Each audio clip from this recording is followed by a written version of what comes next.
और अब बात शंकराचार्य वाले विवाद के नए एपिसोड और बटुक अध्याय की करते हैं। आज यूपी में बटुक पॉलिटिक्स काफी चर्चा में है।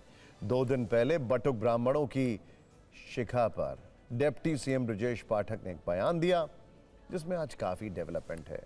इस विवाद के बीच ही शंकराचार्य स्वामी अविमुक्तेश्वरानंद ने सीएम योगी पर कई हमले किए, उनको सीधी चुनौती दी। वाराणसी में उन्हें प्रेस कॉन्फ्रेंस करके क्या क्या कहा, यह हम आपको बताने वाले हैं। लेकिन इन बयानों के संदर्भ में देखें तो यूपी सरकार के अंदर मतभेद और मनभेद साफ दिख रहे हैं, जिस पर विपक्ष खूब चुटकी ले रहा है। इस राजनीति के बीच आज यूपी के डिप्टी सीएम ब्रजेश पाठक ने लखनऊ में अपने आवास पर 101 बटुक ब्राह्मणों को बुलाया, उन्हें फूल मालाएं पहनाई, तिलक लगाया और उनकी शिखा का आदर करते हुए आशीर्वाद लिया, उनका सम्मान किया। यह मुलाकात कल होनी थी, लेकिन किसी वजह से नहीं हो पाई। डिप्टी सीएम ब्रजेश पाठक ने इन तस्वीरों के साथ सोशल मीडिया पर पोस्ट भी किया। उन्होंने लिखा, बटुकों का सम्मान हमारा सौभाग्य है। प्रयागराज में मौनी अमावस्या के दौरान स्वामी अविमुक्तेश्वरानंद के शिष्यों के साथ बदसलूकी और शिखा खींचने के आरोप लगे थे। ब्रजेश पाठक ने शिखा खींचने को महापाप बताया था। बटुक ब्राह्मण के साथ बदसलूकी का यह मामला योगी सरकार की अंदरूनी मुश्किलें लगातार बढ़ा रही है। यूपी के कई बीजेपी नेता इस मामले में जल्द से जल्द कार्रवाई की मांग कर रहे हैं। समाजवादी पार्टी शुरू से इस मुद्दे पर आक्रामक है। समाजवादी पार्टी का दावा है कि सीएम के खिलाफ बीजेपी में ही बगावत का उबाल धीरे धीरे खोल रहा है। या तो वो इस्तीफा दें या फिर बीजेपी उन्हें बर्खास्त करे।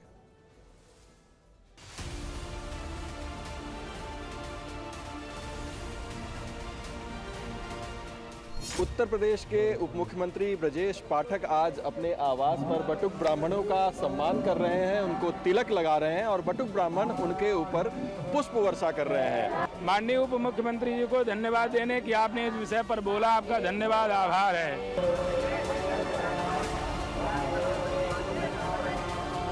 किसी के शरीर पर हाथ लगाना अकारण ही महापाप है, चोटी खींचना तो दूर की बात। आपको लगता है कार्रवाई होनी चाहिए जिन्होंने चोटी खींची है? नहीं, जिन्होंने किसी के शरीर को असॉल्ट किया है और नियम विरुद्ध असॉल्ट किया तो उन पर कार्रवाई होनी चाहिए।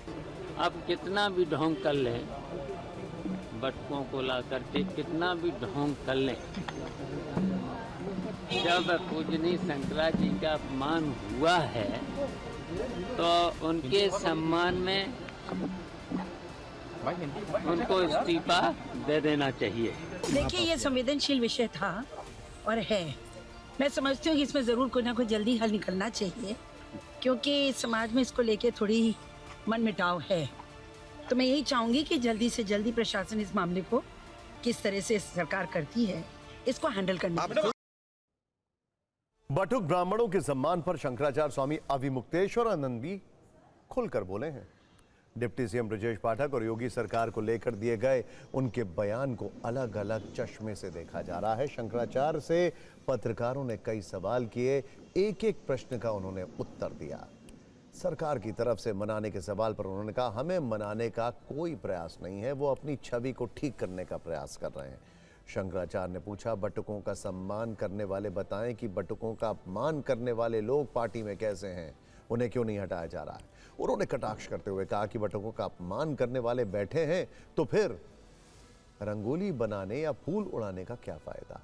शंकराचार्य के मुताबिक जनता के दबाव में यह सब किया जा रहा है, यानी बटुक सम्मान को बीजेपी के डैमेज कंट्रोल से जोड़कर देखा जा रहा है।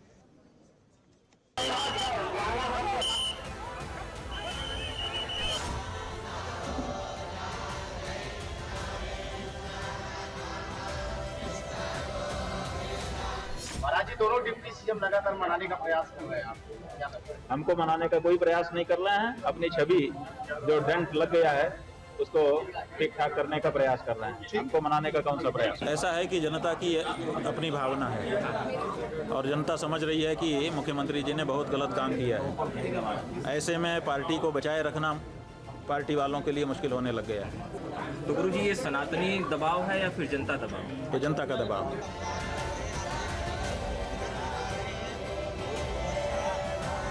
सरकार है, एक तरफ शिखा का अपमान होता है, दूसरी तरफ शिखा का सम्मान होता है। बात यह है कि वो लोग अभी इतने सक्षम नहीं हैं कि वो चाहें तो, जैसे उन्होंने कहा कि शंकराचार्य जी को कृपा करनी चाहिए, उठ करके स्नान करना चाहिए, लेकिन आ नहीं सके। बाद में उनका वक्तव्य आया कि हमको कहा जाएगा तब जा पाएंगे।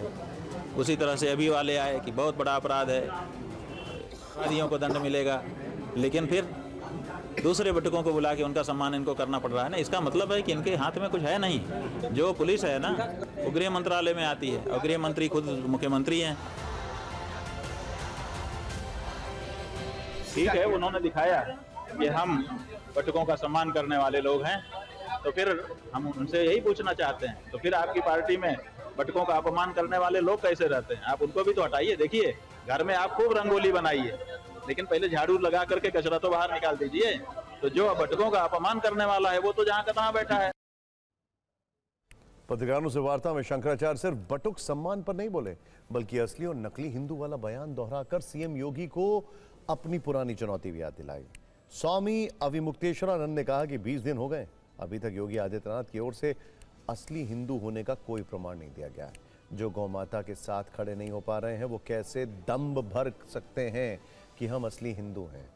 हम किससे मिलकर रहे? कालनेमियों से? कालनेमी के साथ तो नहीं मिला जा सकता। उन्होंने ये भी कहा कि सीएम योगी पर उनके दोनों डिप्टी सीएम प्रश्न उठा रहे हैं, ऐसे में सत्ता में बने रहने का नैतिक हक कमजोर हो जाता है।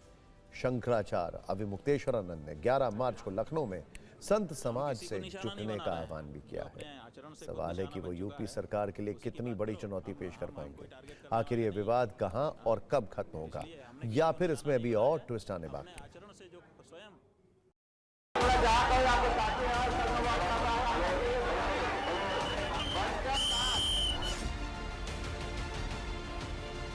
और जो लोग अपने आप को हिंदू कह रहे थे, आज उनके मुंह से गौ माता की रक्षा के बारे में एक आवाज़ नहीं फूट रही है। इसी से पता चलता है कि असली हिंदू कौन है और नकली हिंदू कौन है। जो गौ माता के साथ नहीं खड़ा हो पा रहा है, वो कैसे दम भर सकता है कि हम असली हिंदू हैं? 20 दिन हो गए प्रतीक्षा करते समय, जो कुछ सामने दिखाई दिया उसका विश्लेषण भी हमने सामने रख दिया।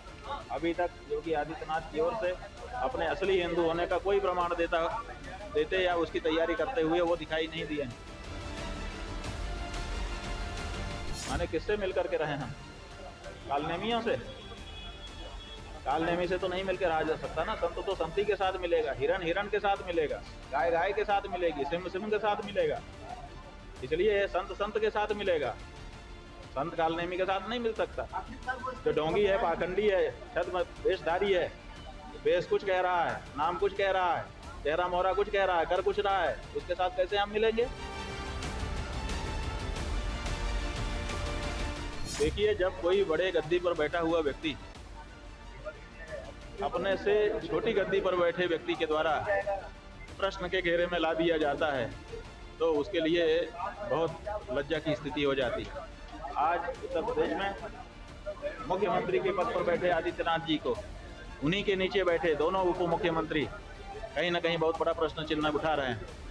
तो जब अपने नीचे के ही लोग प्रश्न चिन्ह उठाने लगे, तो फिर सत्ता में बने रहने का भी नैतिक हक कहीं ना कहीं कमजोर हो जाता है।